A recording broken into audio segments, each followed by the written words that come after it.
Hello, bonjour. Aujourd'hui, je vais parler de Meghan Markle, du prince Harry, de leurs enfants et du petit George Cambridge. Comme vous le savez, sur cette chaîne, on parle de toutes les rumeurs, bonnes ou mauvaises, sur la famille Sussex, Meghan et Harry, le duc et la duchesse de Sussex, afin bien sûr d'apporter notre version ou alors de faire un commentaire dessus. On va d'abord commencer par l'affirmation d'un monsieur. C'est un anti-royaliste, il s'appelle Graham Smith, et ce monsieur dit en fait que le petit George Cambridge sera jaloux de la vie qu'auront ou qu'ont Lilibet et le petit Archie. Donc, comme on le sait, les Sussex vivent aux États-Unis, à Santa Barbara, Montecito plus précisément. Et ce monsieur dit que face à ce destin tout tracé de roi, le petit Cambridge sera envieux de la liberté qu'ont les enfants des Sussex. Il dit que tout le monde n'a pas envie d'être enfermé dans un rôle prédestiné et le fait qu'il n'ait pas le choix sur sa vie lui posera problème. Alors que quand il verra que ses cousins auront la liberté de décision sur leur vie, il se posera des questions par rapport à cela. Par rapport à cela, je dis, ça c'est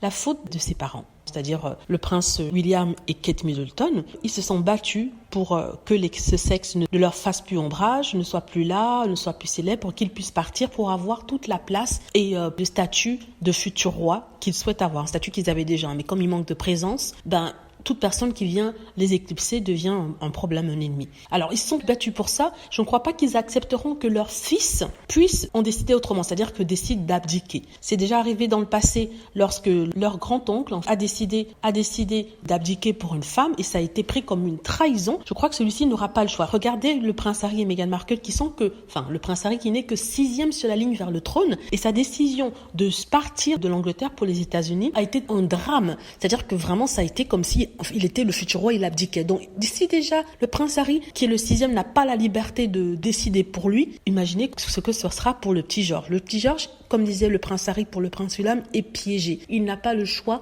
Il doit faire ce qui a été décidé pour lui, c'est-à-dire qu'il va devenir roi. Avant, si le roi et la reine pouvaient s'amuser sans être critiqués, aujourd'hui, ce n'est plus le cas. Donc, aujourd'hui, vous avez les tabloïds derrière vous dont vous devez montrer patte blanche. C'est-à-dire qu'il n'aura pas la possibilité de faire des choses que les autres font parce que voilà, il est coincé dans ce rôle de futur roi. C'est ce que je voulais dire par rapport à ça. Oui, pauvre lui, il n'a pas le choix. S'il a vraiment des couilles quand il grandira et s'il veut vraiment avoir sa vie, il pourra dire « j'abdique pour que ma sœur Charlotte devienne reine ». Mais ça, je ne vois pas ça arriver, malheureusement. Dites-moi ce que vous en pensez. J'espère que vous avez aimé la vidéo. N'hésitez pas à cliquer sur like si c'est le cas, à vous abonner pour plus de vidéos et à cliquer sur la petite cloche afin d'être averti lorsque je poste une nouvelle vidéo. Merci.